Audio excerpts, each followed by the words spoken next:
വാർത്തകൾ സമഗ്രമായി നോക്കാം. ആദ്യം പ്രധാന തലക്കെട്ടുകൾ. ആറന്മുളയിലെ വള്ളസദ്യ ആചാരലംഘന വിവാദത്തിൽ വെട്ടിലായി ദേവസ്വം ബോർഡ്. വിവാദമുണ്ടാക്കിയത് ബോർഡെന്ന് പള്ളിയോട സേവാ സംഘം. പൂർണ്ണ ഉത്തരവാദികൾ പള്ളിയോട സേവാ സംഘം എന്ന് ക്ഷേത്രം ഉപദേശക സമിതി. ഉദ്യോഗസ്ഥരോട് വിശദീകരണം തേടി ദേവസ്വം ബോർഡ്. ക്ഷേത്രത്തിലെ ആചാരം മന്ത്രിക്ക് അറിയണമെന്നില്ലെന്ന് പ്രസിഡന്റ് PS പ്രശാന്ത്. വിവാദം ആസൂത്രിതമെന്ന് VN വാസവൻ.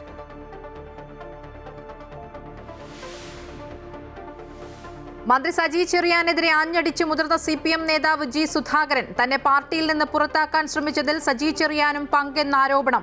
പാർട്ടിക്കുള്ളിലുള്ള തന്നോട് പാർട്ടിയോട് ചേർന്ന് പോകണമെന്ന് പറഞ്ഞ സജി ചെറിയാനെതിരെ നടപടി ആവശ്യപ്പെട്ട് സുധാകരൻ. തന്നെ ഉപദേശിക്കാനുള്ള അർഹത സജി ചെറിയാനില്ലെന്നും മറുപടി. ഹിജാബ് വിവാദത്തിൽ സമവായമുണ്ടെങ്കിൽ നല്ലതെന്ന് മന്ത്രി V ശിവൻകുട്ടി. സമവായമുണ്ടെങ്കിൽ അത് അവിടെ തീരട്ടെയെന്നും മാനേജ്മെന്റിനോട് വിശദീകരണം ചോദിക്കുമെന്നും മന്ത്രി. വിദ്യാർത്ഥിനിയെ പുറത്താക്കിയിട്ടില്ലെന്ന് എറണാകുളം പള്ളുരുത്തി സ്കൂൾ അധികൃതർ. DDയുടേത് തെറ്റായ റിപ്പോർട്ടെന്ന സർക്കാരിന് രേഖാമൂലം മറുപടി നൽകി പ്രിൻസിപ്പൽ. വിദ്യാഭ്യാസ മന്ത്രി വർഗീയ വികാരം ആളിക്കത്തിക്കുന്നുവെന്ന് BJP.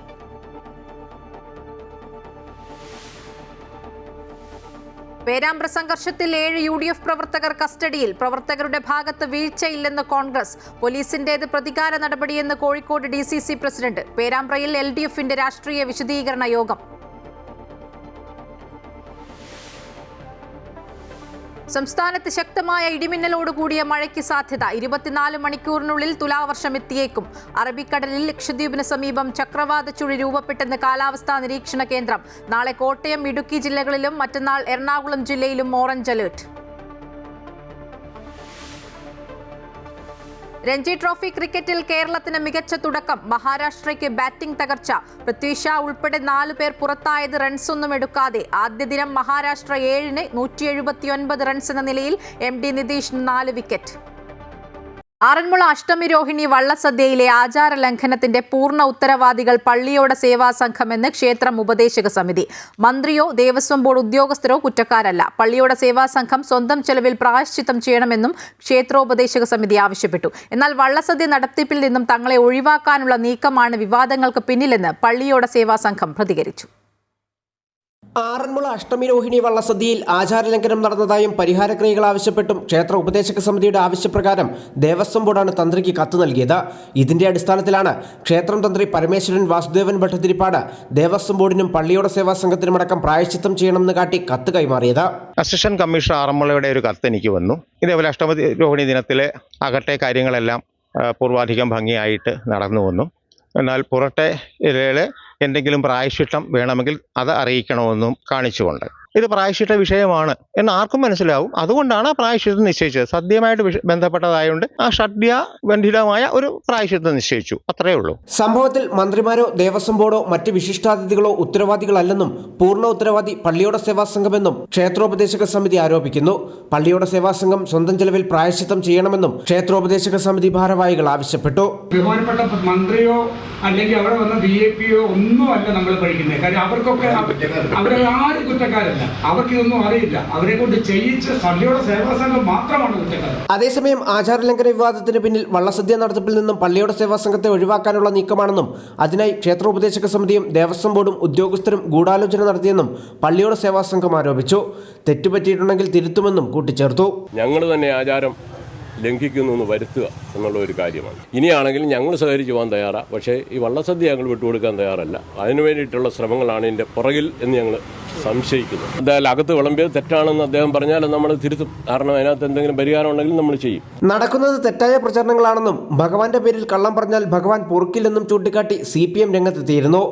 ആചാരലംഘനം നടന്നതിന് പ്രായശ്ചിത്തം വേണമെന്ന ക്ഷേത്രതന്ത്രിയുടെ കത്ത് അതീവ ഗൗരവത്തോടെ കാണണമെന്നും ദേവസ്വം മന്ത്രിയും അദ്ദേഹത്തിനൊപ്പം വള്ളസദ്യയിൽ പങ്കെടുത്ത പാർട്ടി നേതാക്കളും ഒരു ദിവസം നീണ്ടു നിൽക്കുന്ന പരിഹാരക്രിയകളിൽ ഭക്തിയോടെ പങ്കെടുക്കണമെന്നും ആവശ്യപ്പെട്ട് കോൺഗ്രസും രംഗത്ത് വന്നിട്ടുണ്ട്. അമൃത ന്യൂസ്, പത്തനംതിട്ട. ആറന്മുള വള്ളസദ്യ വിവാദത്തിൽ വിശദീകരണവുമായി മന്ത്രി VN വാസവൻ. ആചാരലംഘനം നടത്തിയിട്ടില്ലെന്ന് പറഞ്ഞ മന്ത്രി വിവാദം ആസൂത്രിതമാണെന്നും കുബുദ്ധിയിലുണ്ടായതാണെന്നും ചൂണ്ടിക്കാട്ടി. ചടങ്ങുകൾ പൂർത്തിയാക്കാൻ സദ്യ കഴിക്കണമെന്ന് പറഞ്ഞു. 31 ദിവസത്തിനു ശേഷം കത്ത് വന്നത് ആസൂത്രിതമാണെന്നും മന്ത്രി വിമർശിച്ചു. മന്ത്രി വി എൻ വാസവൻ ആചാരാനുഷ്ഠാനങ്ങളെല്ലാം ലംഘിക്കുന്നുവെന്ന് UDF കൺവീനർ അടൂർ പ്രകാശ്. ആറന്മുളയിലേത് ആചാര ലംഘനമാണ്. ആറന്മുളയിലേക്ക് പോകുന്നതിന് മുൻപ് അവിടുത്തെ ആചാരങ്ങൾ അദ്ദേഹം മനസ്സിലാക്കണമായിരുന്നുവെന്നും മന്ത്രിസ്ഥാനത്ത് നിന്ന് മാറി നിന്ന് അന്വേഷണത്തെ നേരിടുമെന്നും അടൂർ പ്രകാശ് പറഞ്ഞു.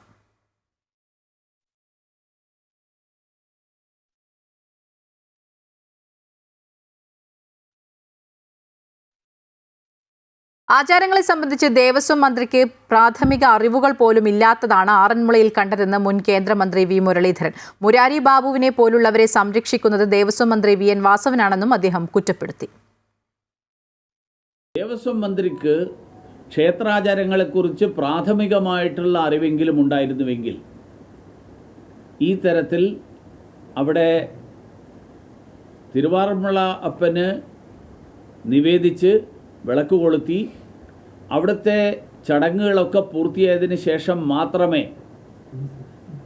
ഈ വള്ളസദ്യയിൽ മന്ത്രി പങ്കെടുക്കാൻ പാടുണ്ടായിരുന്നുള്ളൂ. മന്ത്രിക്ക് ദേവസ്വം ബോർഡിൻ്റെ കാര്യങ്ങളിലുള്ള താല്പര്യം വളരെ വ്യക്തമാണ്. കാരണം ഏറ്റുമാനൂരിൽ വിജിലൻസ് തന്നെ കണ്ടെത്തി കുറ്റവാളിയാണെന്ന് കണ്ടെത്തി മാറ്റി നിർത്താൻ ആവശ്യപ്പെട്ട മുരാരി ബാബുവിനെതിരായിട്ട് തൻ്റെ സ്വന്തം മണ്ഡലമായിട്ടുള്ള പ്രദേശത്ത് ഉള്ള ക്ഷേത്രത്തിലുണ്ടായിട്ടുള്ള ഈ പ്രശ്നങ്ങളുടെ പേരിൽ പോലും ആ മുരാരി ബാബുവിനെതിരായിട്ട് നടപടിയെടുക്കാതിരുന്ന ആളാണ് മന്ത്രി വാസവൻ. മന്ത്രി സജി ചെറിയാനെതിരെ ആഞ്ഞടിച്ച് മുൻ മന്ത്രിയും മുതിർന്ന CPM നേതാവുമായ ജി സുധാകരൻ. പാർട്ടിയിലുള്ള തന്നോട് പാർട്ടിയോട് ചേർന്നു പോകാൻ പറഞ്ഞതിന് സജി ചെറിയാനെതിരെ നടപടിയെടുക്കണമെന്നും ജി സുധാകരൻ ആവശ്യപ്പെട്ടു. വിവാദ പരാമർശങ്ങളിലൂടെ CPMന് തലവേദന സൃഷ്ടിക്കുന്ന മുതിർന്ന CPM നേതാവ് ജി സുധാകരന്റെ പുതിയ പ്രസ്താവനയാണ് ഇപ്പോൾ പാർട്ടിക്ക് കൂടുതൽ തലവേദനയാകുന്നത്. സജി ചെറിയാനെതിരെ രൂക്ഷ വിമർശനവുമായി രംഗത്തെത്തിയ സുധാകരൻ പാർട്ടിയെയും കടന്നാക്രമിച്ചു.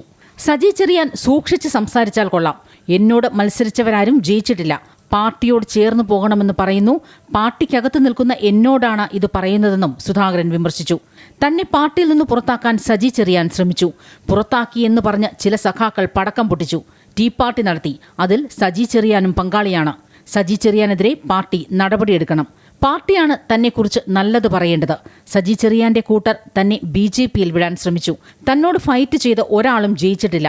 പുന്നപ്ര വയലാറിന്റെ മണ്ണിൽ നിന്നാണ് സംസാരിക്കുന്നതെന്നും അദ്ദേഹം പറഞ്ഞു. തന്നോട് ഏറ്റുമുട്ടാൻ സജി ചെറിയാൻ വരേണ്ടതില്ല. അത് നല്ലതിനല്ല. സജി ചെറിയാൻ പാർട്ടിക്ക് യോജിക്കാത്ത 14 പ്രസ്താവനകൾ ഈയിടെ നടത്തി. പാർട്ടി വിലക്കിയില്ല. തന്നെ ഉപദേശിക്കാൻ എന്ത് അർഹതയാണ് സജിക്കുള്ളത്? അതിനുള്ള പ്രായമോ യോഗ്യതയോ ഇല്ലെന്നും ജി സുധാകരൻ കൂട്ടിച്ചേർത്തു. ജി സുധാകരൻ പാർട്ടിയുമായി ചേർന്നു പോകണമെന്നായിരുന്നു മുൻപ് മന്ത്രി സജി ചെറിയാന്റെ പ്രസ്താവന. തനിക്കെതിരായ സൈബർ ആക്രമണങ്ങൾക്ക് പിന്നിൽ പാർട്ടിയിലെ ചിലരാണെന്ന സുധാകരന്റെ ആക്ഷേപത്തോടെയായിരുന്നു മന്ത്രിയുടെ പ്രതികരണം. മുതിർന്ന CPM നേതാവ് AK ബാലനുമുണ്ട് സുധാകരന്റെ ചുട്ട മറുപടി. ബാലന് എന്നെക്കുറിച്ച് പറയാൻ എന്ത് കാര്യമെന്ന് സുധാകരൻ ചോദിച്ചു. 1972 SFI കാലത്തെക്കുറിച്ചാണ് പറയുന്നത്. അത് ഇപ്പോൾ പറയേണ്ട കാര്യമെന്താണ്? താൻ മാറിയിട്ടില്ല, മാറാൻ ഉദ്ദേശിക്കുന്നില്ലെന്നും സുധാകരൻ പറഞ്ഞു. ജി സുധാകരന് ഇപ്പോഴും SFIയുടെ മനസ്സെന്നായിരുന്നു AK ബാലന്റെ പ്രതികരണം. അതേസമയം 3ാം പിണറായി സർക്കാർ അധികാരത്തിലെത്തില്ല എന്നും സുധാകരൻ പറഞ്ഞു. ഇങ്ങനെ പോയാൽ ഭൂരിപക്ഷം നേടാൻ കഴിയില്ല എന്നായിരുന്നു മുതിർന്ന CPM നേതാവിന്റെ കുറ്റപ്പെടുത്തൽ. അമൃത ന്യൂസ്, ആലപ്പുഴ. സജി ചെറിയാനെതിരായ ജി സുധാകരന്റെ പ്രതികരണം ശരിയല്ല എന്ന് CPM ആലപ്പുഴ ജില്ലാ secretary R Nasar. G Sudhakaran KPCCയുടെ പരിപാടിയിൽ പങ്കെടുത്തിരുന്നു. അതിൽ പ്രശ്നമില്ല. പക്ഷേ അതിൽ നടത്തിയ പ്രതികരണമാണ് പ്രശ്നം. സർക്കാരിനെ ദുർബലപ്പെടുത്തുന്ന പ്രതികരണമാണ് അദ്ദേഹം നടത്തിയത്. സൈബർ ആക്രമണം നടത്തിയവരോട് പാർട്ടി വിശദീകരണം തേടി.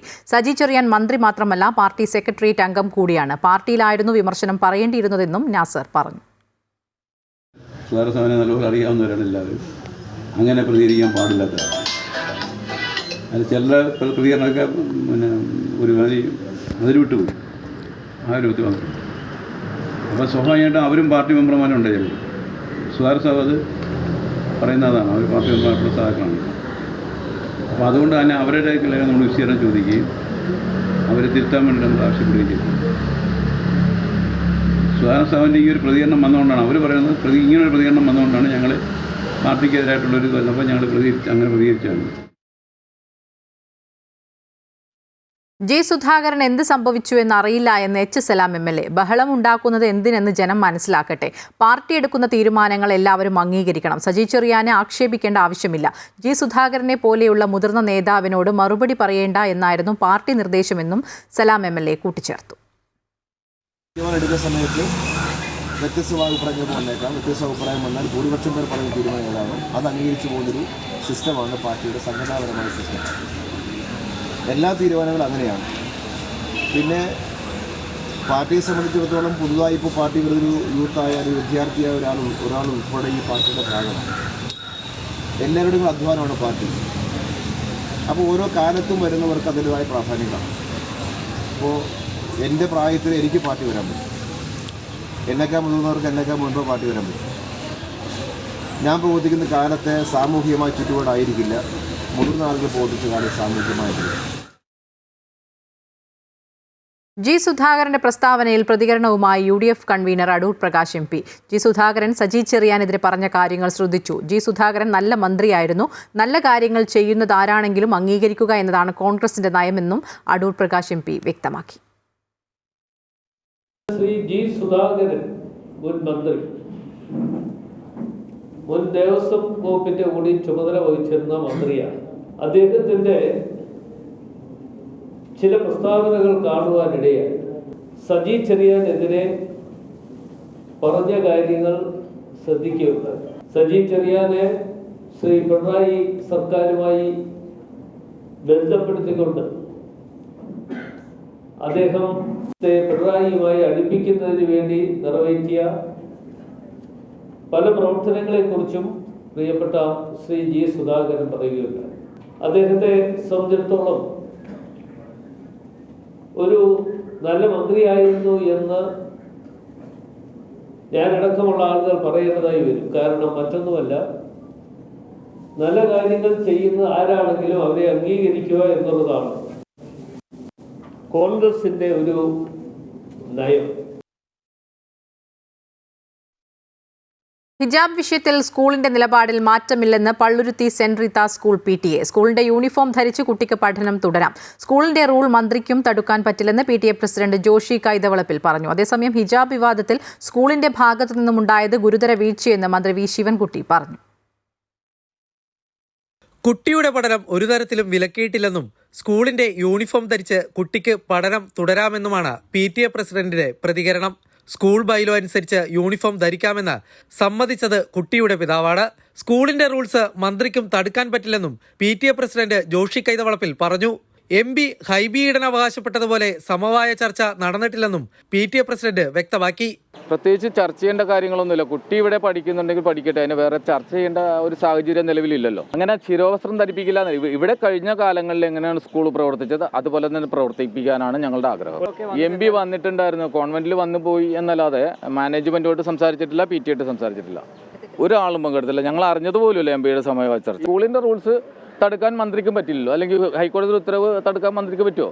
അതേസമയം ഹിജാബ് വിവാദത്തിൽ സ്കൂളിന്റെ ഭാഗത്തു നിന്നുമുണ്ടായത് ഗുരുതര വീഴ്ചയെന്ന് മന്ത്രി V ശിവൻകുട്ടി പറഞ്ഞു. സ്കൂളുകളിൽ ഇത്തരം കാര്യങ്ങൾ ആവർത്തിക്കാൻ പാടില്ല. പരാതി ലഭിച്ചപ്പോൾ സർക്കാർ ഇടപെട്ടുവെന്നും ഭരണഘടനാപരമായ അവകാശങ്ങൾ ലംഘിക്കാൻ അനുവദിക്കില്ലെന്നും മന്ത്രി പറഞ്ഞു.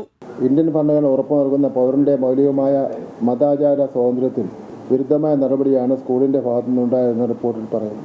സംഭവത്തിന്റെ അടിസ്ഥാനത്തിൽ വിദ്യാർത്ഥിനിക്ക് മതവിശ്വാസത്തിന്റെ ഭാഗമായ ശിരോവസ്ത്രം ധരിച്ച് സ്കൂളിൽ തുടർ പഠനം നടത്താൻ സ്കൂൾ അനുമതി നൽകണം. റിപ്പോർട്ടിൽ പറയുന്ന കാര്യമാണ്. ശിരോവസ്ത്രത്തിന്റെ നിറവും ഡിസൈനും സ്കൂൾ അധികൃതർക്ക് തീരുമാനിക്കാം. വിവാദങ്ങളെ തുടർന്ന് അടച്ചിട്ട പള്ളുരുത്തി സെന്റ് റീത്ത സ്കൂൾ ഇന്ന് തുറന്നു. കനത്ത പോലീസ് കാവലിലാണ് സ്കൂൾ തുറന്നത്. എന്നാൽ ഹിജാബ് ധരിക്കണമെന്ന ആവശ്യം ഉന്നയിച്ച 8ാം ക്ലാസ് വിദ്യാർത്ഥിനി ഇന്ന് സ്കൂളിലെത്തിയില്ല. ആരോഗ്യ പ്രശ്നങ്ങളുള്ളതിനാൽ അവധിയെടുക്കുന്നുവെന്നാണ് കുട്ടിയുടെ രക്ഷിതാക്കൾ അറിയിച്ചത്. അമൃത ന്യൂസ്, കൊച്ചി. ഹിജാബ് വിവാദത്തിൽ പിന്നീട് വിദ്യാഭ്യാസ മന്ത്രി V ശിവൻകുട്ടി നിലപാട് മയപ്പെടുത്തി. സ്കൂൾ തലത്തിൽ സമവായമുണ്ടെങ്കിൽ നല്ലതെന്നും പഠനം നിഷേധിക്കാൻ ആർക്കും അവകാശമില്ലെന്നും മന്ത്രി ചൂണ്ടിക്കാട്ടി. പ്രശ്നം അവിടെ വെച്ച് പരിഹരിക്കണം എന്നതാണ് സർക്കാർ നിലപാടെന്നും പ്രശ്നം കൂടുതൽ വഷളാക്കേണ്ടതില്ല എന്നും മന്ത്രി വ്യക്തമാക്കി. വിദ്യാഭ്യാസ അവകാശ നിയമപ്രകാരം സ്കൂൾ പ്രവർത്തിക്കാൻ തയ്യാറാകണമെന്നും മന്ത്രി കൂട്ടിച്ചേർത്തു. യൂണിഫോമിൻ്റെ കളറും യൂണിഫോമിൻ്റെ രീതിയും അത് തീരുമാനിക്കുന്നത് മാനേജ്മെൻറ്റാണ്. അവിടുത്തെ മാനേജ്മെൻറ്റ് അല്ലെങ്കിൽ അവിടുത്തെ PTA നേതൃത്വത്തിലുള്ള കമ്മിറ്റിയാണ്. അവരാണ് തീരുമാനിക്കുന്നത്. അതിൽ നമ്മൾ ഇടപെടാറില്ല. നമ്മൾ പറഞ്ഞ ഒരു പരിഹാര മാർഗം എന്ന നിലയിൽ പറഞ്ഞത് ഈ കുട്ടി നിർബന്ധപൂർവ്വം ശിരോവസ്ത്രം ധരിച്ചുകൊണ്ടേ ഞങ്ങൾ ഇവിടെ പഠിക്കുള്ളൂ എന്നുള്ള നിലയിൽ വന്നു കഴിഞ്ഞാൽ സാധാരണ ചില സ്ഥലങ്ങൾ ചെയ്തിട്ടുള്ളതെന്ന് വെച്ചാൽ അവിടുത്തെ യൂണിഫോം കളറിന് അതേ സെയിം കളറുള്ള ശിരോവസ്ത്രം കൂട്ടായി ആലോചിച്ച് തയ്യാറാക്കി കൊടുക്കും. അപ്പോൾ അതുകൊണ്ട് ഒരു വ്യത്യാസം അതിൽ ഉണ്ടാകാൻ വേണ്ടി സാധ്യതയില്ല. ശിരോവസ്ത്ര വിഷയത്തിൽ ഇടപെട്ട വിദ്യാഭ്യാസ മന്ത്രി വർഗീയ വികാരം ആളിക്കത്തിക്കുകയാണെന്ന് മുൻ കേന്ദ്രമന്ത്രി വി മുരളീധരൻ. മന്ത്രിക്ക് പ്രത്യേക രാഷ്ട്രീയ താൽപര്യങ്ങൾ ഉണ്ടെന്നും പ്രത്യേക മതവിഭാഗത്തെ പ്രീണിപ്പിക്കാനുള്ള നീക്കമാണെന്നും മുരളീധരൻ വിമർശിച്ചു. ഈ കൊച്ചിയിലെ സെൻറ്റ് റീത്താസ് സ്കൂളിൽ ആ സ്കൂളിൽ ശിരോവസ്ത്രം ധരിക്കാനുള്ള അവകാശത്തെ സംബന്ധിച്ചും ശിരോവസ്ത്രം ധരിച്ചതിനെ സംബന്ധിച്ചും ഉണ്ടായിട്ടുള്ള തർക്കം. ഈ തർക്കത്തിൽ സംസ്ഥാന വിദ്യാഭ്യാസ വകുപ്പ് മന്ത്രി അദ്ദേഹം അനാവശ്യമായിട്ടുള്ള മതപരമായിട്ടുള്ള വികാരം, വർഗീയമായിട്ടുള്ള വികാരം ആളിക്കത്തിക്കാൻ വേണ്ടിയിട്ടുള്ള ശ്രമങ്ങളാണ് നടത്തിക്കൊണ്ടിരിക്കുന്നത്. സ്വർണ്ണപ്പാളി വിവാദത്തിൽ ദേവസ്വം ബോർഡ് ആസ്ഥാനത്തെ SITയുടെ പരിശോധന. രജിത് കുമാർ ചേരുന്നുണ്ട്. രജിത്ത്, എന്തൊക്കെയാണ് ഇത് സംബന്ധിച്ച് കൂടുതൽ വിവരങ്ങൾ? എപ്പോഴാണ് ഈ പരിശോധന തുടങ്ങിയത്? ഇന്നും പ്രത്യേക അന്വേഷണ സംഘത്തിന്റെ പരിശോധന ദേവസ്വം ബോർഡ് ആസ്ഥാനത്ത് നടന്നിരുന്നു. ദേവസ്വം ബോർഡ് ആസ്ഥാനത്തെത്തിയ പ്രത്യേക അന്വേഷണ സംഘത്തിലെ അംഗങ്ങൾ വിജിലൻസ് SP യുമായി കൂടിക്കാഴ്ച നടത്തുകയും തുടർന്ന് വിവരങ്ങൾ ശേഖരിക്കുകയും ചെയ്തു. അവിടെയുള്ള രേഖകളടക്കം പരിശോധിക്കുകയും ചെയ്തിട്ടുണ്ട്. ദേവസ്വം ബോർഡ് വിജിലൻസിന്റെ പരിശോധനയുടെ പൂർണ്ണ റിപ്പോർട്ട് കഴിഞ്ഞ ദിവസം ഹൈക്കോടതി ഈ പ്രത്യേക അന്വേഷണ സംഘത്തിന് നൽകിയിരുന്നു.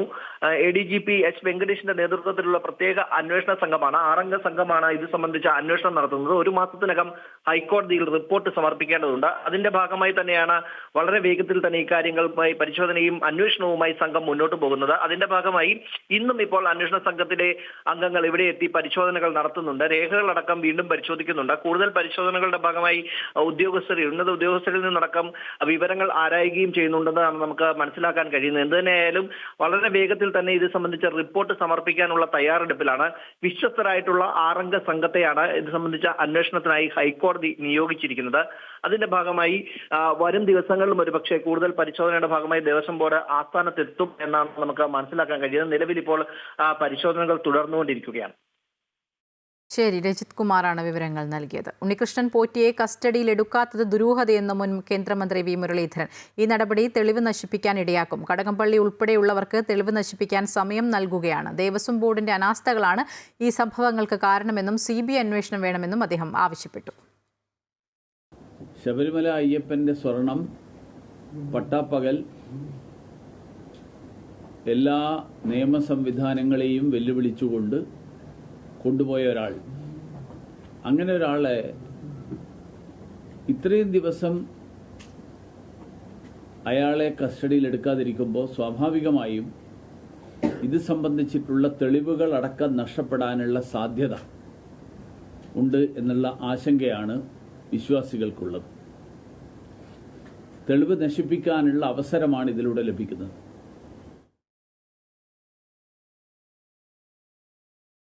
ശബരിമലയിലെ സ്വർണ്ണക്കൊള്ള സംസ്ഥാനത്തിന് നാണക്കേടുണ്ടാക്കിയ സംഭവമെന്ന് ഹിന്ദു ഐക്യവേദി വർക്കിംഗ് പ്രസിഡന്റ് വത്സൻ തില്ലങ്കേരി. അന്വേഷണം ശരിയായി നടന്നാൽ ദേവസ്വം ബോർഡ് അംഗങ്ങൾക്കായി പുതിയ ജയിൽ പണിയേണ്ടി വരും. ശബരിമല സ്വർണ്ണക്കൊള്ളയിൽ CBI അന്വേഷണം ആവശ്യപ്പെട്ട് തിരുവിതാംകൂർ ദേവസ്വം എംപ്ലോയീസ് സംഘം നടത്തിയ മാർച്ചിൽ സംസാരിക്കുകയായിരുന്നു അദ്ദേഹം. ഏറ്റവും ചുരുങ്ങിയത് ഇപ്പോൾ ദേവസ്വം ബോർഡ് പ്രസിഡന്റുമാരും അംഗങ്ങളും ഈ കള്ളന്മാരെല്ലാം പോയാൽ ഇവരെല്ലാം പാർപ്പിക്കാൻ പുതിയ ജയിൽ പണിയേണ്ട ഒരു സാഹചര്യം നമ്മൾ ഈ കേരളത്തിൽ സംജാതമായിരിക്കുകയാണ്. നിലവിലുള്ള ജയിലിൽ ഇവരെ കൊള്ളും തോന്നില്ല. ശരിയായ രീതിയിലുള്ള അന്വേഷണം പോയാൽ. സാധാരണ നമ്മളെ നാട്ടിലൊരു രീതിയുണ്ട്. എന്താണ് രീതി? അന്വേഷണ ഉദ്യോഗസ്ഥന്മാർ കള്ളന്മാരെ പിടിച്ച് കോടതിയിൽ ഏൽപ്പിക്കും. ഈ വിഷയത്തിൽ എന്താ നടന്നിരിക്കുന്നത്? കോടതി കള്ളന്മാരെ പിടിച്ചിട്ട് പോലീസിനെ ഏൽപ്പിക്കുകയായിരുന്നു. പിണറായി വിജയന്റെ കാര്യത്തിൽ തെളിവുകളുടെ അടിസ്ഥാനത്തിലാണ് നടപടിയെന്ന് മുൻ കേന്ദ്രമന്ത്രി വി മുരളീധരൻ. തന്റെ കയ്യിൽ തെളിവുകളില്ല, എന്നാൽ കുറ്റം ചെയ്തവർ ശിക്ഷിക്കപ്പെടും. നടപടി നീണ്ടുപോയാൽ ഡീൽ അറസ്റ്റുണ്ടായാൽ വേട്ട എന്ന് മാധ്യമങ്ങൾ പറയും. ഇതാണ് അവസ്ഥയെന്നും അദ്ദേഹം പരിഹസിച്ചു. എൻഫോഴ്സ്മെന്റ് ഡയറക്ടറേറ്റിന്റെ രീതി അവരുടെ രീതി കേരള പോലീസ് അന്വേഷിക്കുന്നതിൽ നിന്ന് വ്യത്യാസമുണ്ട്. അവർ ഓരോ തെളിവ് വിലയിരുത്തി ആ തെളിവിൻ്റെ അടിസ്ഥാനത്തിലാണ് തുടർ നടപടികൾ എടുക്കുന്നത്. അതുകൊണ്ട് കാലതാമസത്തിൻ്റെ പേരിലാണല്ലോ ഈ സംശയങ്ങൾ, ചോദ്യങ്ങളൊക്കെ വരുന്നത്. എൻഫോഴ്സ്മെൻറ്റ് ഡയറക്ടറേറ്റ് ഓരോ കേസിൻ്റെയും തെളിവുകൾ പരിശോധിച്ച് ആ തെളിവുകൾക്കനുസരിച്ചുള്ള നടപടിയെടുക്കും. അതാണ് സമൻസ് നൽകിയത്. പറഞ്ഞേക്ക് മുഴുവൻ പറഞ്ഞു. ഇതെല്ലാം ഒരേ രീതിയിലുള്ള തെളിവുകളാണ് എന്നുള്ളതിന് നിങ്ങളുടെ കയ്യിലും എൻ്റെ രേഖയില്ല, എൻ്റെ കയ്യിലും രേഖയില്ല. എൻ്റെ കയ്യിൽ ഇതുവരെ ആരെക്കുറിച്ചുള്ള ഒരു തെളിവ് ഞാൻ ശേഖരിച്ചിട്ടില്ല. നിങ്ങൾ ആരെങ്കിലും ശേഖരിച്ചിട്ടുണ്ടോ എന്ന് എനിക്കറിയില്ല. നിങ്ങൾ ആരെങ്കിലും ശേഖരിച്ചിട്ടുണ്ടെങ്കിൽ നിങ്ങൾ അത് ചോദിക്കുന്നത് മനസ്സിലാക്കാം. ഹേമന്ത് സോറൻ്റെ എന്തൊക്കെ തെളിവുകളാണ് ഇടിക്ക് കിട്ടിയത്?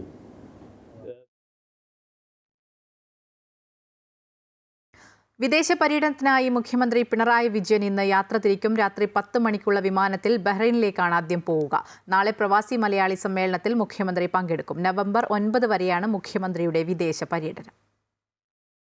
മുഖ്യമന്ത്രി പിണറായി വിജയന്റെ വിദേശ പര്യടനത്തിന് വിദേശകാര്യ മന്ത്രാലയം അനുമതി നൽകിയതിന് പിന്നാലെ ഇന്ന് മുഖ്യമന്ത്രി ബഹ്റൈനിലേക്ക് തിരിക്കും. ബഹ്റൈൻ കേരളീയ സമാജത്തിലാണ് പൊതുപരിപാടി നിശ്ചയിച്ചിരിക്കുന്നത്. പ്രവാസികൾക്കായി ഇടത് സർക്കാർ ചെയ്ത കാര്യങ്ങളും പുതിയ പദ്ധതികളും വിശദീകരിക്കുക, നോർക്ക മലയാള മിഷൻ പരിപാടികളിൽ പങ്കെടുക്കുക എന്നിവയായിരുന്നു സന്ദർശനത്തിന്റെ ലക്ഷ്യം. ബഹ്റൈനിൽ നിന്ന് സൗദിയിലേക്ക് പോകാനായിരുന്നു തീരുമാനം. എന്നാൽ സൗദിയിലേക്ക് പോകാൻ അനുമതിയില്ലാത്തതിനാൽ സന്ദർശനം ഒഴിവാക്കിയിട്ടുണ്ട്. 24, 25 തീയതികളിൽ ഒമാനും 30 ഖത്തറും സന്ദർശിക്കും. നവംബർ 7, 8 തീയതികളിൽ കുവൈറ്റ് സന്ദർശിക്കും.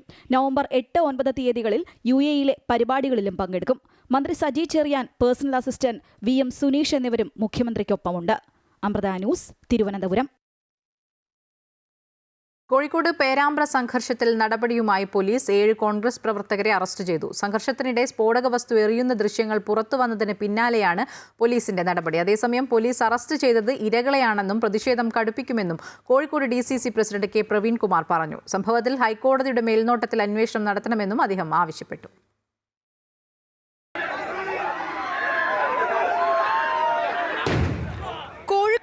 പേരാമ്പ്രയിലെ സംഘർഷത്തിനിടെ ആൾക്കൂട്ടത്തിനിടയിൽ നിന്നും ആരോ സ്ഫോടക വസ്തു എറിയുന്ന ദൃശ്യങ്ങൾ പുറത്തു വന്നിരുന്നു. സ്ഫോടക വസ്തു എറിഞ്ഞത് പോലീസാണെന്ന് UDF-ഉം UDF ആണെന്ന് പോലീസും ആവർത്തിച്ചുകൊണ്ടിരിക്കെയാണ് സംഭവത്തിൽ 7 കോൺഗ്രസ് പ്രവർത്തകരുടെ അറസ്റ്റ്. എറിഞ്ഞത് നാടൻ ബോംബാണെന്ന് സംശയമുണ്ടെന്നും വെടിമരുന്ന് ഗന്ധമുള്ള ചാക്കുനൂലുകളും ഇരുമ്പു ചീളുകളും സ്ഥലത്തു നിന്നും കണ്ടെത്തിയതായുമായാണ് വിവരം. പോലീസ് നടത്തിയ പരിശോധനയിലാണ് ഇവ ലഭിച്ചത്. കണ്ടെടുത്ത വസ്തുക്കൾ ഫോറൻസിക് പരിശോധനയ്ക്ക് അയക്കും. എന്നാൽ പോലീസ് കാണിക്കുന്നത് തെമ്മാടിത്തരമാണെന്നും അറസ്റ്റ് ചെയ്തത് ഇരകളെയാണെന്നും Kozhikode DCC president K Praveenkumar പ്രതികരിച്ചു. പോലീസ് കണ്ടെത്തിയ തെളിവുകൾ കൃത്രിമമാണ്. പ്രവർത്തകർ ഒന്നും എറിഞ്ഞിട്ടില്ല. അറസ്റ്റ് ചെയ്ത 7 പ്രവർത്തകരിൽ 2 പേർ പ്രതിഷേധത്തിനില്ലായിരുന്നു. അറസ്റ്റ് ചെയ്തവരുടെ പേര് FIR-ൽ രേഖപ്പെടുത്തിയിട്ടില്ല. സംഭവത്തിൽ ഹൈക്കോടതിയുടെ മേൽനോട്ടത്തിൽ അന്വേഷണം വേണം. നാളെ പേരാമ്പ്ര DYSP-യുടെ ഓഫീസിനു മുമ്പിൽ കോൺഗ്രസും RMP-യും ചേർന്ന് സത്യാഗ്രഹം നടത്തുമെന്നും പ്രവീൺകുമാർ പറഞ്ഞു. ഇപ്പോൾ പോലീസ് കാണിക്കുന്നത് തമ്മാടിത്തരമാണ്. ഗുരുതരമായ കുറ്റം ചുമത്തിക്കൊണ്ട് 7 UDF പ്രവർത്തകരെ കസ്റ്റഡിയിലെത്തിക്കുന്നു. CPM-ന്റെ തിരക്കഥയിൽ പോലീസ് അഭിനയിക്കുകയാണ്. ഈ വസ്തുത പുറത്തു വരാൻ ഹൈക്കോടതി ജഡ്ജിയുടെ നിരീക്ഷണത്തിൽ ഒരു പ്രത്യേക ഏജൻസി അന്വേഷിക്കണം. ഏത് ഏജൻസിയായാലും കോടതി ഹൈക്കോടതി ജഡ്ജിയുടെ നിരീക്ഷണം വേണം. സത്യാവസ്ഥ പുറത്തു വരണം. ഇപ്പോൾ നടക്കുന്നത് പോലീസ് നരനായാട്ടാണ്, പോലീസിന്റെ തെണ്ടിത്തരമാണ്. ഒരിക്കലും നീതീകരിക്കാൻ പറ്റുന്നതാണ്. അതേസമയം UDF പ്രവർത്തകർ പോലീസിനെ ആക്രമിക്കുകയായിരുന്നു എന്ന നിലപാടിൽ ഉറച്ചു നിൽക്കുകയാണ് LDF. അമൃത ന്യൂസ്, കോഴിക്കോട്. സംസ്ഥാനത്ത് ശക്തമായ മഴ തുടരും. ഇടിമിന്നലോടുകൂടി മഴ പെയ്യാനാണ് സാധ്യത. അറബിക്കടലിൽ ലക്ഷദ്വീപിന് സമീപം ചക്രവാത ചുഴി രൂപപ്പെട്ടു കഴിഞ്ഞു. 24 മണിക്കൂറിനുള്ളിൽ തുലാവർഷം തുടങ്ങാൻ സാധ്യതയുണ്ടെന്നും കാലാവസ്ഥാ നിരീക്ഷണ കേന്ദ്രം അറിയിച്ചു. ഇടിമിന്നലോട് കൂടിയ ശക്തമായ മഴയ്ക്ക് സാധ്യതയുണ്ടെന്നാണ് കാലാവസ്ഥാ നിരീക്ഷണ കേന്ദ്രം നൽകുന്ന റിപ്പോർട്ട്. അറബിക്കടലിൽ ലക്ഷദ്വീപിന് സമീപം ചക്രവാത ചുഴി രൂപപ്പെട്ടതിനാൽ 24 മണിക്കൂറിനുള്ളിൽ സംസ്ഥാനത്ത് തുലാവർഷം ആരംഭിക്കാനാണ് സാധ്യത. മഴ തുടരുന്ന സാഹചര്യത്തിൽ കോട്ടയം, ഇടുക്കി ജില്ലകളിൽ നാളെ ഓറഞ്ച് അലർട്ട് പ്രഖ്യാപിച്ചിട്ടുണ്ട്. എറണാകുളം ജില്ലയിൽ മറ്റന്നാൾ ഓറഞ്ച് അലർട്ടാണ്. തിരുവനന്തപുരം, കൊല്ലം, പത്തനംതിട്ട, ആലപ്പുഴ ജില്ലകളിൽ വരുന്ന 2 ദിവസം യെല്ലോ അലർട്ടാണെങ്കിലും പിന്നീട് മഴ ശക്തിപ്പെട്ടേക്കും. വരും മണിക്കൂറുകളിൽ പത്തനംതിട്ട, ആലപ്പുഴ, ഇടുക്കി ജില്ലകളിൽ ഓറഞ്ച് അലർട്ടിന് സമാനമായ മഴ ലഭിക്കും. 50 കിലോമീറ്റർ വേഗത്തിൽ വരെ കാറ്റ് വീശാനും സാധ്യതയുണ്ട്. ഉരുൾപൊട്ടൽ, മണ്ണിടിച്ചിൽ, മഴവെള്ളപ്പാച്ചിൽ സാധ്യതയുള്ള സ്ഥലങ്ങളിൽ നിന്നും ആളുകൾ മാറി താമസിക്കുവാനും കാലാവസ്ഥാ നിരീക്ഷണ കേന്ദ്രം ജാഗ്രതാ നിർദ്ദേശം നൽകിയിട്ടുണ്ട്. ശക്തമായ കാറ്റും തിരമാലകളും ഉണ്ടാകാൻ സാധ്യതയുള്ളതിനാൽ കേരള ലക്ഷദ്വീപ് തീരങ്ങളിൽ ഞായറാഴ്ച വരെ മത്സ്യബന്ധനത്തിന് പോകാൻ പാടില്ലെന്നും മുന്നറിയിപ്പിൽ പറയുന്നു. അമൃത ന്യൂസ്, തിരുവനന്തപുരം. പാകിസ്ഥാനും അഫ്ഗാനും ഇടയിൽ സംഘർഷം വീണ്ടും രൂക്ഷമാകുന്നു. ഇരു രാജ്യങ്ങളിലെയും അതിർത്തിയിലാണ് സൈന്യങ്ങൾ തമ്മിൽ ഏറ്റുമുട്ടിയത്. 15 സാധാരണക്കാർക്ക് ജീവൻ നഷ്ടമായതായി അഫ്ഗാനിസ്ഥാൻ പറഞ്ഞു. ആക്രമണത്തിൽ 5 പാക് സൈനികർ കൊല്ലപ്പെട്ടതായും റിപ്പോർട്ടുണ്ട്. തെക്ക് കിഴക്കൻ അഫ്ഗാനിസ്ഥാനിലെ സ്പിൻബോൾഡാക് ജില്ലയെയും പാകിസ്ഥാനിലെ ചമൻ ജില്ലയെയും ബന്ധിപ്പിക്കുന്ന അതിർത്തിയിലാണ് കഴിഞ്ഞ ദിവസത്തെ അതിർത്തി തർക്കങ്ങൾ രൂക്ഷമായ സംഘർഷമായി മാറിയത്. പാകിസ്ഥാന്റെ ആക്രമണത്തിൽ നിരവധി സാധാരണക്കാരാണ് കൊല്ലപ്പെട്ടതെന്ന് അഫ്ഗാൻ താലിബാൻ വക്താവ് ട്വിറ്ററിലൂടെ വ്യക്തമാക്കി. 100-ലധികം പേർക്ക് പരിക്കേറ്റതായും അദ്ദേഹം പറഞ്ഞു. പരിക്കേറ്റവരിൽ 80 സ്ത്രീകളും കുട്ടികളും ഉൾപ്പെടുന്നുവെന്ന് AFP വാർത്താ ഏജൻസി റിപ്പോർട്ട് ചെയ്തു. സൈന്യം തിരിച്ചടി നൽകിയെന്നും നിരവധി പാകിസ്ഥാൻ സൈനികരെ വധിച്ചെന്നും അഫ്ഗാൻ അറിയിച്ചു. പാകിസ്ഥാന്റെ 3 അതിർത്തി പോസ്റ്റുകൾ അഫ്ഗാനിസ്ഥാന്റെ താലിബാൻ സേന പിടിച്ചെടുത്തതായാണ് റിപ്പോർട്ടുകൾ. ഖൈബർ പഖ്തൂൺഖ്വ, ബലൂചിസ്ഥാൻ അതിർത്തികളിലെ പോസ്റ്റുകളാണ് അഫ്ഗാൻ സേന പിടിച്ചെടുത്തത്. സൈനികരിൽ നിന്ന് ആയുധങ്ങളും ടാങ്കറുകളും ഉൾപ്പെടെ പിടിച്ചെടുത്തെന്നും താലിബാൻ വ്യക്തമാക്കി. അതേസമയം താലിബാനാണ് പ്രകോപനമുണ്ടാക്കിയതെന്നും കനത്ത തിരിച്ചടി നൽകിയെന്നും പാകിസ്ഥാൻ പ്രതികരിച്ചു. സംഘർഷത്തിൽ പാകിസ്ഥാനിലെ സാധാരണക്കാർക്ക് പരിക്കേറ്റതായി പാകിസ്ഥാൻ അറിയിച്ചു. എന്നാൽ ആക്രമണത്തിൽ 6 പാകിസ്ഥാൻ സൈനികർ കൊല്ലപ്പെട്ടതായാണ് റോയിട്ടേഴ്സ് റിപ്പോർട്ട് ചെയ്യുന്നത്. കഴിഞ്ഞയാഴ്ച അഫ്ഗാനിസ്ഥാൻ പാകിസ്ഥാൻ അതിർത്തിയിലുണ്ടായ ഏറ്റുമുട്ടലിൽ 50ഓളം പാക് സൈനികർ കൊല്ലപ്പെട്ടിരുന്നു. വെള്ളിയാഴ്ച പാക് പട്ടാളം അഫ്ഗാൻ അതിർത്തിയിൽ വ്യോമാക്രമണം നടത്തിയിരുന്നു. ഇതിനു പിന്നാലെയാണ് അഫ്ഗാനിസ്ഥാന്റെ തിരിച്ചടി. News desk, Amrita TV.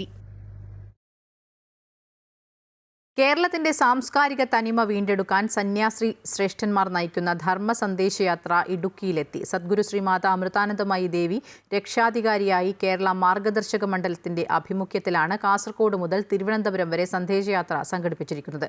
യാത്രയോടനുബന്ധിച്ച് Kattappana Kallarakkal ഓഡിറ്റോറിയത്തിൽ ഹിന്ദു നേതൃസമ്മേളനം നടന്നു.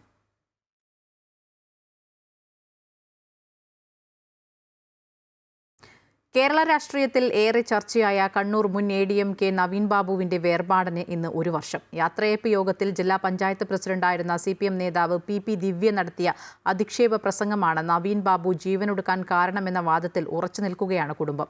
അതേസമയം കേസിലെ ഏകപ്രതിയായ ദിവ്യ വീണ്ടും രാഷ്ട്രീയ രംഗത്ത് സജീവമാവുകയാണ്. സ്വന്തം നാടായ പത്തനംതിട്ടയിലേക്ക് സ്ഥലം മാറ്റം കിട്ടിപ്പോകാനിരിക്കെ 2024 ഒക്ടോബർ 14-നാണ് കണ്ണൂർ മുൻ ADM നവീൻ ബാബുവിനെ പള്ളിക്കുന്നിലെ ക്വാർട്ടേഴ്സിൽ തൂങ്ങി മരിച്ച നിലയിൽ കണ്ടെത്തിയത്. നവീൻ ബാബു മരിച്ച ദിവസം കലക്ട്രേറ്റിൽ യാത്രയയപ്പ് യോഗം നടന്നിരുന്നു. യോഗത്തിൽ ജില്ലാ പഞ്ചായത്ത് പ്രസിഡന്റായിരുന്ന PP ദിവ്യ ക്ഷണിക്കാതെ എത്തി നവീൻ ബാബുവിനെ അധിക്ഷേപിക്കുന്ന രീതിയിൽ പ്രസംഗിച്ചു. കൈക്കൂലി ആരോപണമായിരുന്നു ദിവ്യ ഉന്നയിച്ചത്. ഇതിൽ മനം നൊന്താണ് നവീൻ ബാബു ജീവനൊടുക്കിയത് എന്നാണ് കുടുംബത്തിന്റെ പരാതി. CPM നേതാവായ PP ദിവ്യക്കെതിരെ പരാതി ഉയർന്നതോടെ ADMന്റെ മരണം കേരള രാഷ്ട്രീയത്തെ പിടിച്ചുലച്ചു. സംഭവം സംസ്ഥാന സർക്കാരിനെയും CPMനെയും ഒരുപോലെ സമ്മർദ്ദത്തിലാഴ്ത്തി. ഇതോടെ ആത്മഹത്യാ പ്രേരണ കേസിൽ PP ദിവ്യ ഏകപ്രതിയായി. യാത്രയയപ്പ് യോഗത്തിൽ PP ദിവ്യ നടത്തിയ പ്രസംഗമാണ് ADMന്റെ ആത്മഹത്യക്കിടയാക്കിയത് എന്നാണ് പോലീസിന്റെ പ്രത്യേക അന്വേഷണ സംഘം കണ്ടെത്തിയത്. 10 ദിവസം ദിവ്യ ജയിലിൽ കഴിഞ്ഞു. ഇതോടെ ദിവ്യയെ തെരഞ്ഞെടുക്കപ്പെട്ട സ്ഥാനങ്ങളിൽ നിന്നെല്ലാം CPM നീക്കം ചെയ്തു. തുടരന്വേഷണം ആവശ്യപ്പെട്ട് നവീൻ ബാബുവിന്റെ ഭാര്യ മഞ്ജുഷ നൽകിയ കേസ് തലശ്ശേരി സെഷൻസ് കോടതി ഡിസംബർ 16-ന് പരിഗണിക്കും. അതിനിടെ പോലീസിന്റെ അന്വേഷണത്തിൽ വിശ്വാസമില്ലെന്നും CBI അന്വേഷണം വേണമെന്നും ആവശ്യപ്പെട്ട് മഞ്ജുഷ നൽകിയ ഹർജി ഹൈക്കോടതിയും സുപ്രീം കോടതിയും തള്ളിയിരുന്നു. അതേസമയം പെട്രോൾ പമ്പിനുള്ള അനുമതിക്കായി നവീൻ ബാബു പ്രശാന്ത് എന്ന ആളോട് കൈക്കൂലി വാങ്ങിയെന്ന ദിവ്യയുടെ ആരോപണത്തിൽ തെളിവുകൾ കണ്ടെത്താൻ അന്വേഷണ സംഘത്തിനായിട്ടില്ല. ഇതിനിടെ പ്രതിയായ PP ദിവ്യ കണ്ണൂർ ജില്ലാ പ്രസിഡന്റ് സ്ഥാനം രാജിവെച്ചെങ്കിലും വീണ്ടും കേരള രാഷ്ട്രീയത്തിൽ സജീവമാവുകയാണ്. അമൃത ന്യൂസ്, കണ്ണൂർ. ബീഹാറിൽ RJD നേതാവ് തേജസ്വി യാദവ് നാമനിർദ്ദേശ പത്രിക സമർപ്പിച്ചു. ലാലു പ്രസാദ് യാദവ്, റാബ്രി ദേവി എന്നിവർക്കൊപ്പം എത്തിയാണ് തേജസ്വി നാമനിർദ്ദേശ പത്രിക സമർപ്പിച്ചത്. അധികാരത്തിലെത്തുക മാത്രമല്ല ബീഹാറിന്റെ അഭിവൃദ്ധിയാണ് ലക്ഷ്യമെന്ന് തേജസ്വി പ്രതികരിച്ചു. അതിനിടെ BJPയുടെ 2ാം ഘട്ട സ്ഥാനാർത്ഥി പട്ടിക പുറത്തുവന്നു. ഗായിക മൈഥിലി താക്കൂർ അലിനഗറിൽ നിന്ന് ജനവിധി തേടും. ബീഹാറിൽ തേജസ്വിയെ മുൻനിർത്തിയാണ് മഹാസഖ്യത്തിന്റെ തെരഞ്ഞെടുപ്പ് പോരാട്ടം. പ്രതിസന്ധികൾ പരിഹരിക്കാൻ ഏറെയുണ്ട് പ്രതിപക്ഷ സഖ്യത്തിന്. അതിനിടയിലാണ് നേരത്തെ തീരുമാനിച്ചതുപോലെ രാഘോപൂരിൽ തേജസ്വി യാദവ് നാമനിർദ്ദേശ പത്രിക സമർപ്പിച്ചത്. മുൻ മുഖ്യമന്ത്രിമാരും രക്ഷിതാക്കളുമായ ലാലു പ്രസാദ് യാദവ്, റാബറി ദേവി എന്നിവർക്കൊപ്പമെത്തിയാണ് തേജസ്വി ഹാജിപൂരിൽ നാമനിർദ്ദേശ പത്രിക സമർപ്പിച്ചത്. കേവലം അധികാരത്തിലേക്ക് എത്തുക മാത്രമല്ല ലക്ഷ്യമെന്നും ബീഹാറിന്റെ അഭിവൃദ്ധിയാണ് ഉദ്ദേശിക്കുന്നതെന്ന് തേജസ്വി നാമനിർദ്ദേശ പത്രിക സമർപ്പിച്ച ശേഷം പറഞ്ഞു. JDU നിതീഷ് കുമാറിന്റെ നിയന്ത്രണത്തിലല്ല. സഞ്ജയ് ഝാ, ലല്ലൻ സിംഗ്, വിജയ് ചൗധരി എന്നിവരാണ് പാർട്ടിയെ നയിക്കുന്നത്. ഇവരെ നിയന്ത്രിക്കുന്നതാകട്ടെ BJP ആണെന്നും തേജസ്വി കുറ്റപ്പെടുത്തി. और जो संकल्प है आपको भी पता है कि कोई ऐसा परिवार ना बचे, यानी हर एक परिवार के पास एक सरकारी नौकरी हो. बेरोजगारी को जड़ से हमको मिटाना है. RJDയുടെ കുത്തക മണ്ഡലമാണ് രാഘോപൂർ. 2015 മുതൽ രാഘോപൂരിൽ നിന്ന് ജയിക്കുന്ന തേജസ്വി ഹാട്രിക് വിജയമാണ് ലക്ഷ്യമിടുന്നത്. ലാലു പ്രസാദ് യാദവ് 2 തവണയും റാബറി ദേവി 3 തവണയും ജയിച്ചു കയറിയ മണ്ഡലമാണ് രാഘോപൂർ. ജൻസൂരജ് പാർട്ടിയുടെ യുവനേതാവ് ചഞ്ചൽ സിംഗ് ആണ് മണ്ഡലത്തിൽ തേജസ്വിയുടെ പ്രധാന എതിരാളി. പ്രശാന്ത് കിഷോർ മണ്ഡലത്തിൽ മത്സരിക്കാനെത്തുമെന്നായിരുന്നു പ്രതീക്ഷയെങ്കിലും അവസാന നിമിഷം പിന്മാറുകയായിരുന്നു. അതിനിടെ BJP 2ാം ഘട്ട സ്ഥാനാർത്ഥി പട്ടിക പ്രഖ്യാപിച്ചു. 12 പേരാണ് 2ാം ഘട്ട സ്ഥാനാർത്ഥി പട്ടികയിൽ ഇടം പിടിച്ചത്. ഗായിക മൈഥിലി ഠാക്കൂർ സ്ഥാനാർത്ഥി പട്ടികയിൽ ഇടം നേടിയിട്ടുണ്ട്. മൈഥിലി അലിനഗറിൽ നിന്ന് ജനവിധി തേടും. കഴിഞ്ഞ ദിവസമാണ് മൈഥിലി BJPയിൽ ചേർന്നത്. അമൃത ന്യൂസ്, ന്യൂഡൽഹി. പാലാ നഗരസഭാ സ്റ്റേഡിയത്തിലെ സിന്തറ്റിക് ട്രാക്ക് നവീകരണം നടപ്പായില്ല. സർക്കാർ പണം അനുവദിച്ചെങ്കിലും മഴ മൂലം പണികൾ അനിശ്ചിതത്വത്തിലാവുകയായിരുന്നു. കോട്ടയം റവന്യൂ ജില്ലാ സ്കൂൾ കായികമേള സ്റ്റേഡിയത്തിൽ നടക്കുമ്പോഴും സിന്തറ്റിക് ട്രാക്കിന്റെ ശോച്യാവസ്ഥ വീണ്ടും ചർച്ചാവിഷയമാവുകയാണ്. കോട്ടയം ജില്ലയിലെ തന്നെ ഏക സിന്തറ്റിക് ട്രാക്കാണ് പാലാ നഗരസഭാ സ്റ്റേഡിയത്തിലേത്. പലതവണയുണ്ടായ വെള്ളപ്പൊക്കമാണ് ട്രാക്ക് തകരാൻ ഇടയാക്കിയത്. ട്രാക്കിൽ അറ്റകുറ്റപ്പണികൾ വൈകുകയും വിവിധ മത്സരങ്ങൾ തുടർച്ചയായി നടക്കുകയും ചെയ്തതോടെ ചില ഭാഗങ്ങൾ പൂർണ്ണമായും തകർന്നു. 100 മീറ്റർ മത്സരങ്ങളുടേതടക്കം ഫിനിഷിംഗ് ലൈനിനോട് ചേർന്ന ഭാഗം തകർന്ന നിലയിലാണ്. ഇവിടെയാണ് ഇന്നു മുതൽ 17 വരെ റവന്യൂ ജില്ലാ സ്കൂൾ കായികമേള നടക്കേണ്ടത്. നമ്മുടെ ഗവൺമെൻറ് സാങ്ഷനൊക്കെ കിട്ടിയതാണെങ്കിലും ഈ ട്രാക്ക് പുതുക്കി പണിയാത്തതിൻ്റെ ഒരു അപര്യാപ്തത നമുക്ക് കുട്ടികൾക്ക് എല്ലാവർക്കും വിഷമമുണ്ടായി. 3 മാസം മുമ്പ് നവീകരണ പ്രവൃത്തികളുടെ ഉദ്ഘാടനം നടത്തിയിരുന്നു. കായിക വകുപ്പിന്റെ നിർദ്ദേശപ്രകാരം സംസ്ഥാന ബജറ്റിൽ നിന്നും അനുവദിച്ച 7 കോടി രൂപ വിനിയോഗിച്ചുള്ള നിർമ്മാണ പ്രവൃത്തികളാണ് നടത്തുന്നത്. നിലവിൽ തകർന്നു കിടക്കുന്ന സിന്തറ്റിക് നീക്കം ചെയ്ത ശേഷം പുതിയത് സ്ഥാപിക്കുകയാണ് പ്രധാന ജോലി. എന്നാൽ മഴ മൂലം നവീകരണ പ്രവർത്തനങ്ങൾ മുടങ്ങി. ഡൽഹി ആസ്ഥാനമായുള്ള കമ്പനിയാണ് സിന്തറ്റിക് ട്രാക്ക് നവീകരണത്തിന്റെ കരാർ ഏറ്റെടുത്തിട്ടുള്ളത്. നിലവിൽ തകർന്ന സിന്തറ്റിക് പൂർണ്ണമായും നീക്കിയ ശേഷം പുതിയത് സ്ഥാപിക്കേണ്ടി വരും. മഴ മൂലമാണ് പണികൾ തടസ്സപ്പെട്ടതെന്നും കായികമേളകൾക്ക് ശേഷം പണികൾ ആരംഭിക്കുമെന്നും നഗരസഭാ അധികൃതർ അറിയിച്ചു. കോട്ടയം റവന്യൂ ജില്ലാ സ്കൂൾ കായികമേള ഇവിടെ നടക്കാനിരിക്കെ മത്സരാർത്ഥികളും കായികാധ്യാപകരും ആശങ്കയിലാണ്. അമൃത ന്യൂസ്, കോട്ടയം. രഞ്ജി ട്രോഫി ക്രിക്കറ്റിൽ കേരളത്തിനെതിരെ തുടക്കത്തിലെ തകർച്ചയ്ക്കു ശേഷം മഹാരാഷ്ട്ര പൊരുതുന്നു. തിരുവനന്തപുരം ഗ്രീൻഫീൽഡ് സ്റ്റേഡിയത്തിൽ ആദ്യ ദിനം സ്റ്റംപ് എടുക്കുമ്പോൾ 59 ഓവറിൽ 7 വിക്കറ്റ് നഷ്ടത്തിൽ 179 റൺസ് എന്ന നിലയിലാണ് മഹാരാഷ്ട്ര. 91 റൺസ് എടുത്ത ഋതുരാജ് ഗെയ്ക്വാദിന്റെയും 49 റൺസ് എടുത്ത ജലജ് സക്സേനയുടെയും കരുത്തിലാണ് മഹാരാഷ്ട്ര 179 റൺസ് നേടിയത്. പൃഥ്വി ഷാ ഉൾപ്പെടെ 4 പേർ പുറത്തായത് റൺസൊന്നും എടുക്കാതെയാണ്. MD നിതീഷ് 4 വിക്കറ്റ് നേടി. പുതിയ സീസണിലെ കേരളത്തിന്റെ ആദ്യ മത്സരമാണിത്. കഴിഞ്ഞ വർഷം കൈയകലെ നഷ്ടപ്പെട്ട കിരീടം ഇക്കുറി പിടിച്ചെടുക്കാമെന്ന പ്രതീക്ഷയാണ് കേരളത്തിന്.